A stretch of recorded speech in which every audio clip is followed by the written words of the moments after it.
Hallelujah, सबको जय मसीह की, प्रेज़ द लॉर्ड। मेरा नाम पॉल तारिक खान है। फिर एक नई वीडियो में आपके सामने आया हूं मेरे प्रिय बहनों। हमेशा की तरह मेरे प्रियानो, वीडियो में वचन में जाने से पहले मैं कुछ बातों को शेयर करना चाहूंगा। और इस बात को ध्यान रखें मेरे प्रिय भाई बहनों कि जब भी परमेश्वर शांत है तो ये समझे ना कि परमेश्वर कुछ नहीं कर रहा, पर ये समझे मेरे प्रिय बहनों कि जब वो शांत है तो आपके लिए एक योजना तैयार कर रहा है। इस बात को ध्यान रखें, इस बात को समझें मेरे प्रिय भाई बहनों।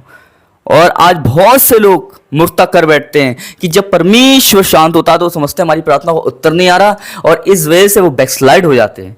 मेरे प्रिय भाई बहनों, आज का जो वचन है मेरे प्रियनो, इस बात से ही रिलेटेड मैं आपके साथ शेयर करना चाहूंगा। और जो थंबल और टाइटल देख के समझ गए होंगे किस टॉपिक, किस विषय के बारे में बात करने वाला हूं। और वो टॉपिक, वो विषय है मेरे प्रिय भाइयों बहनों, उल्लू के ऊपर। आज बाइबल में उल्लू का क्या अर्थ है मेरे प्रिय भाई बहनों। तो आइए आपका ध्यान वचन की ओर केंद्रित करना चाहूंगा मैं। जैसे आप स्क्रीन पर देख रहे होंगे, एक वचन आ रहा है आपके। अगर हम पढ़ते हैं लय व्यवस्था, उसका 11वां अध्याय और उसका 16वां और 20वां वचन, तो वहां इस प्रकार लिखा हुआ है कि शुतुर्मुर्ग, तमखास, जलकुक्कुट और भांति के शिकार, और 17वें पद में हम जाके पढ़ते हैं कि हबासिल और हाड़गिल उल्लू। ये हमने पढ़ लिया। अब 20वें पद में हम डायरेक्ट चले जाएंगे। जितने पंख वाले कीड़े चार पांव के बल चलते हैं वैसे तुम्हारे लिए अशुद्ध ठहरे। यहाँ परमेश्वर का वचन हमसे कहना चाह रहा है मेरे प्रिय भाई बहनों कि एक उल्लू नाम का जिक्र हुआ। एक शब्द आया है वहां पे, उल्लू। जो पशु पक्षी होते हैं उनमें एक शब्द आया है, उल्लू। उल्लू का काम क्या है? उल्लू आप देखते हैं मेरे प्रिय बहनों, वो रात में ही देख पाते हैं, वो रात में ही निकलते हैं, वो अंधेरों में ही निकलते हैं मेरे प्रिय बहनों। और वो एक ही नाम को बार बार रटते हैं। जब उनके सामने आप किसी व्यक्ति का नाम लेना, वो एक नाम को बार बार रटेंगे। और जब बार बार वो रट रहे हैं उस चीज का, तो उस बात का साइन है कि वो बेवकूफ हैं, वो उल्लू हैं। उनका नाम ही, उनकी प्रजाति का नाम ही उल्लू पड़ा है। और जैसे आप पीछे स्क्रीन पे देख रहे होंगे, ये उल्लू है। और उल्लू का काम यही है कि एक नाम को बार बार रटता है मेरे प्रिय भाई बहनों, और रटने के कारण वो दूसरे व्यक्तियों को मार भी देता है। ये बात हकीकत है। पर मैं आपको बताना चाहता हूं कि इस एक उल्लू जैसे वो नाम को बार बार रटता है, और इस बात को ध्यान रखें, जैसे वो रटता है तो इसीलिए उसकी प्रजाति को उल्लू कहा जाता है।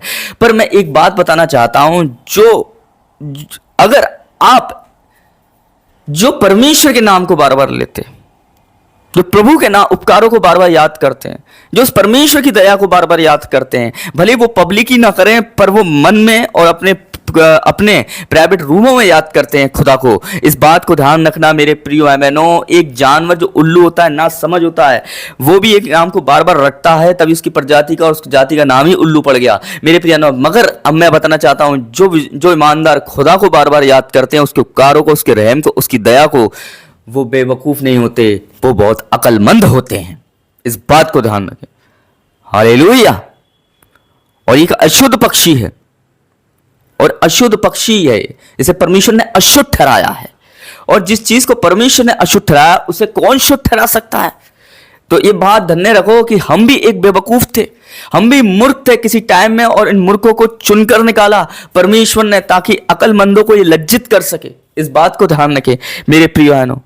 और इस बात को, अकलमंदों को, इसलिए पहले हम अकलमंद नहीं थे। हम ये नहीं थे कि हम अच्छे काम करके खुदा के पास आए हो।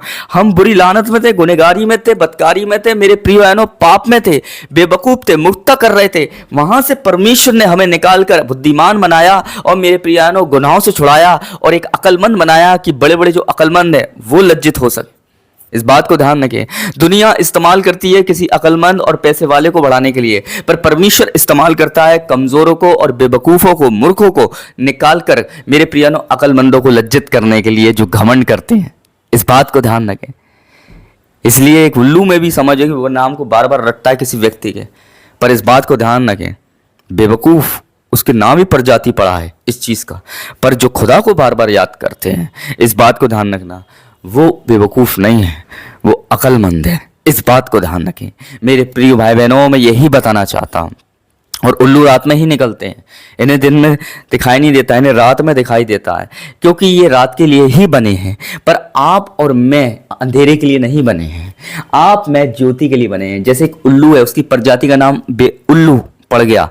इल्लू का मतलब बेवकूफ। अगर आप मिसाल भी देंगे ना किसी को, तो उल्लू की ही मिसाल देते हैं लोग, ज्यादातर दुनिया में हम देखते हैं, है ना।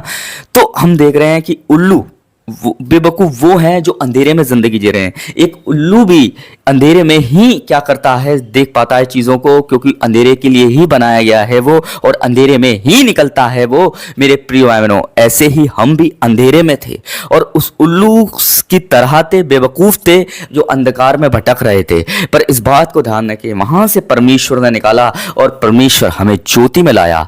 अब हम अंधेरे के लिए नहीं बने हैं, अब हम ज्योति के लिए बने हैं, क्योंकि इसलिए बने हैं क्योंकि हम ज्योति की संतान हैं। हालेलुया! इस बात को ध्यान रखें। इसलिए खुदा ने अब उल्लू नहीं बने रहने दिया, उसने हमें अंधेरों में भटकने वाला नहीं बने रहने दिया। उसने वहाँ कर से निकाल कर वो अपनी ज्योति में लाया, ताकि अक्लमंदों को दिखा सके कि मैंने अपने बच्चों को कितना अक्लमंद बनाया है। इस बात को ध्यान रखें, दुनिया में नहीं पर खुदा के किंगडम में। इस बात को ध्यान रखें, खुदा के किंगडम को बढ़ाने में इस बात को ध्यान रखें। तो सबको जय मसीह की, प्रेज द लॉर्ड। फिर एक नेक्स्ट वीडियो में बहुत जल्दी मिलते हैं और समझ गए होंगे कि उल्लू अंधेरे के लिए बना है, इसलिए वो भटक रहा है, इसलिए उसकी प्रजाति का नाम उल्लू ही पड़ा। मेरे प्रियानो, पर हम भी किसी टाइम में अंधेरे में भटक रहे थे, पर अब हम उल्लू नहीं हैं। अब खुदा ने हमें बुद्धिमान बनाया है, क्योंकि उस अंधेरे से निकाल कर वो अपनी ज्योति में लाया है हमें। सबको जय मसीह की, प्रेज द लॉर्ड। फिर एक नेक्स्ट वीडियो में मिलेंगे। खुदा आपको बरकत दे। आमीन।